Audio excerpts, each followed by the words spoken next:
So hi guys, welcome back to a day in my life as a Disney princess. So ito pala usually na ginagawa ng Disney princess niya kapag nasa bahay lang siya. Okay. So tuwing gumigising ako ay kailangan ko talagang magpunas tapos magwalis-walis para malinis ang kapaligiran. Okay. So ang kagandahan kapag malinis ang paligid mo ay mapayapa yung buhay mo. Okay. Makapag-isip ka ng maganda tapos ang ganda mo pa sa sarili mo. Okay. Na kahit hindi mo na malayan mukhang sigbin ka na pala dyan. So, ito na lang talaga ang pinanghahawakan ko. Okay. Yung pinamamakasang self-confidence. Dahil kung wala kang self-confidence, ay talo ka talaga sa buhay mo. Okay. So, ayan na nga sinasabi ko na sa inyo. Kapag malinis ang paningin ng Disney princess nyo, ay mag-aura yan siya. Okay, may pasisayaw pa. Tapos, tingnan nyo, hindi talaga kompleto kung hindi siya nakapaghigop ng kape. Okay, kala ko naman sabaw. Okay. So, habang naglilinis pala ako dyan guys, no? Ay pinagsabay ko na yung pagkakape. Para magmukhang aesthetic siya dyan. Okay. Tapos inan mo. Hindi pa talaga ako natapos sa pagwalis na ito. Dahil hindi naman ito kalakihan. Payag lang naman to. Pero ilan yan si princess nyo? Parang isang oras ata siya natapos dito. Okay. So, sa hindi nakakaalam, ito pala talaga ang gusto ko. Yung maiwan sa bahay. Kasi nga, libutin ko itong lahat na to. Ng mansion na to. Tapos, baliktarin ko. Tapos, linisin ko siya. So, ayan. Hindi pa ako natapos sa pagwalis. Uminom agad ako ng kape. Okay.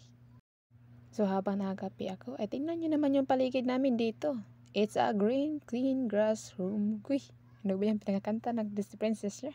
So, wala lang. Ito lang talaga. Kapag nakita ko, ay parang bumalik ata ako sa bata. Uy, kala mo naman.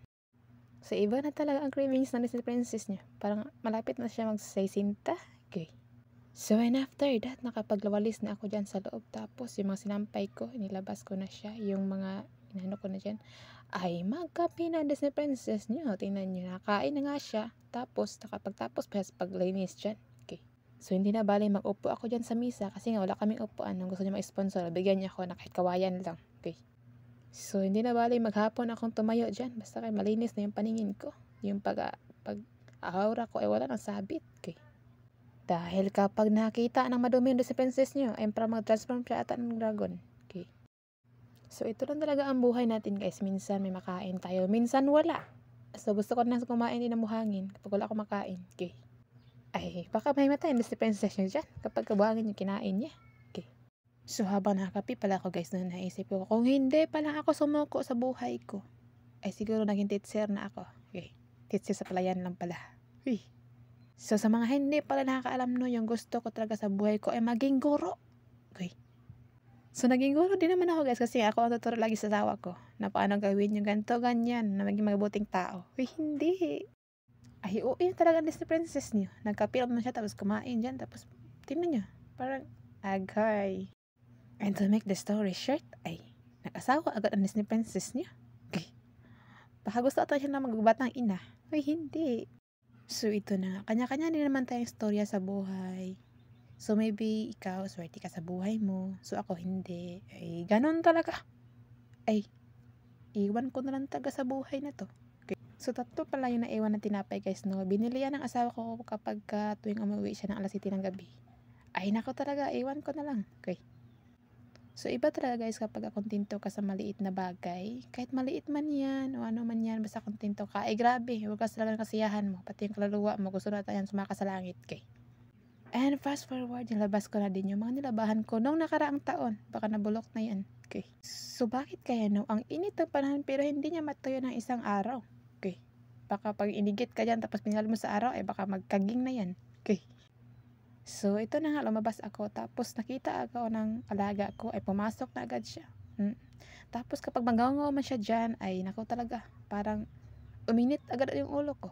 Ay, iwan ko na lang talaga. Okay.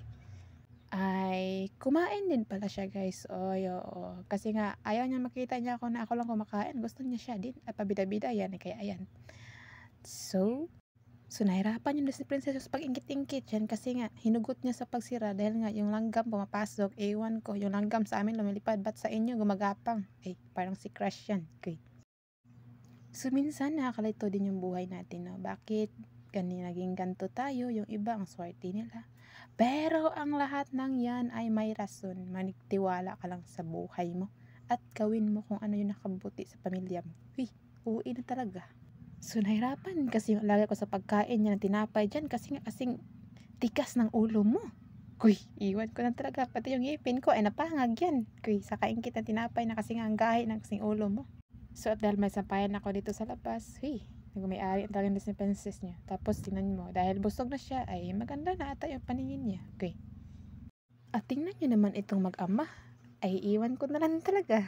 Hindi ko alam ako ba ay maingit dito o manggigigil, ay sarap niyo sa inyong dalawa. Okay.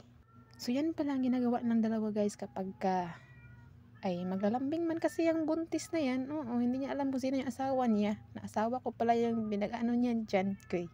And that's all for today's video. Amping mo kanunay. Bye!